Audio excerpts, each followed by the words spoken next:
পাখির স্বাভাবিক মলে সাধারণত তিনটি অংশ থাকে। একটা সবুজ বা বাদামি অংশ, একটা সাদা অংশ। আপনার টিয়া পাখি ঠিকমতো খাচ্ছে, কথা বলছে, খেলছে, সবকিছু স্বাভাবিক মনে হচ্ছে। কিন্তু প্রতিদিন খাঁচার নিচে যে মলটি পড়ছে, সেটাই অনেক সময় পাখির শরীরের ভিতরে কি চলছে তার একটা গুরুত্বপূর্ণ সংকেত হতে পারে।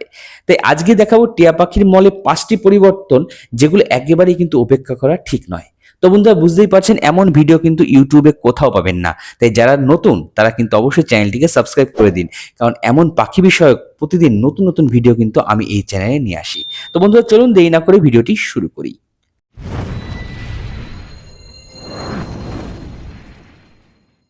তো বন্ধুরা, সবার প্রথমে আপনাদের পাখির স্বাভাবিক মল চিনতে হবে। পাখির স্বাভাবিক মলে সাধারণত তিনটি অংশ থাকে। একটা সবুজ বা বাদামি অংশ, একটা সাদা অংশ যাকে ইউরেট বলা হয়, আর সামান্য স্বচ্ছ তরল অংশ। তবে খাবারের ধরন অনুযায়ী মলের রং কিছুটা পরিবর্তন হতেই পারে। তাই একবার মলের রং পরিবর্তন হলেই পাখির রোগ কিন্তু নির্ধারণ করবেন না। তো প্রথমত, মল যদি হঠাৎ খুব বেশি পানির মতো হয়ে যায়, অনেকে এটাকে সঙ্গে সঙ্গে ডায়রিয়া ভেবে ফেলেন, কিন্তু সবসময় কিন্তু তা নয়। কখনো পাখি বেশি পানি সমৃদ্ধ ফল বা সবজি খেলেও মলের চারপাশে পানির পরিমাণ বেড়ে যেতে পারে। এটাকে পলিউরিয়া বলা হয়।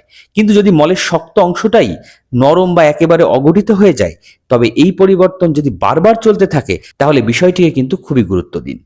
সংকেত নাম্বার 2, মলের রং অস্বাভাবিকভাবে যদি বদলে যায়, বিশেষ করে বারবার সবুজ, হলুদ, লাল, কালচে বা অস্বাভাবিকভাবে ফ্যাকাশে মল দেখা গেলে সতর্ক হন। তবে এখানে একটা গুরুত্বপূর্ণ বিষয় আছে। কিছু খাবারেও মলের রং কিন্তু সাময়িকভাবে পরিবর্তন হয়। যেমন সবুজ খাবার খেলে সবুজ হয়ে যায়, যদি বিটরুট খেতে দেন তাহলে লাল হয়ে যায়। তাই খাবার পরিবর্তনের পর নাকি অন্য কোনো কারণ ছাড়াই রং বদলাচ্ছে, সেটাও কিন্তু লক্ষ্য করতে হবে। সংকেত নাম্বার 3, মলের মধ্যে হজম না হওয়া খাবার বা পুরো দানা দেখা যাচ্ছে কিনা।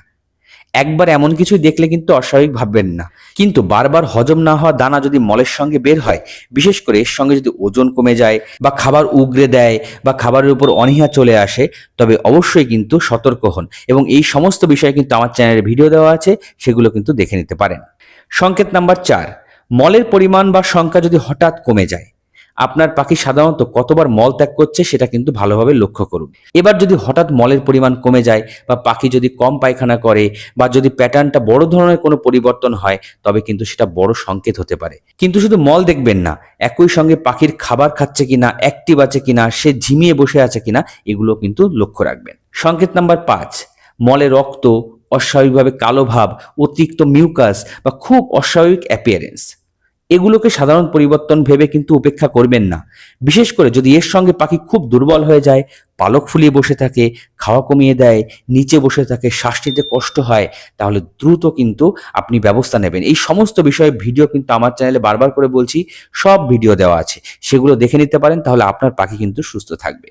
আরেকটা কথা অবশ্যই মনে রাখবেন, মল দেখে রোগের নাম নিজে থেকে নির্ধারণ করবেন না। মল হলো একটা ওয়ার্নিং সাইন, যেটা কিন্তু প্রাথমিকভাবে আপনার পাখি অসুস্থ কিনা সেটা একটা ওয়ার্নিং দিচ্ছে। তাই আজ থেকেই আপনার টিয়া পাখির স্বাভাবিক মলের প্যাটার্ন লক্ষ্য করুন, আর পরিবর্তনের সঙ্গে যদি আচরণ, খাবার বা পাখি বমি করতে থাকে, এই সমস্ত বিষয়ে গুরুত্ব দিন। কারণ পাখিরা অনেক সময় অসুস্থতা লুকিয়ে রাখে, তাই ছোট ছোট পরিবর্তন কিন্তু অনেক বড় সংকেত হতে পারে। তো বন্ধুরা, ভিডিওটি ভালো লাগলে বার্ডস কেয়ারের সঙ্গে থাকুন।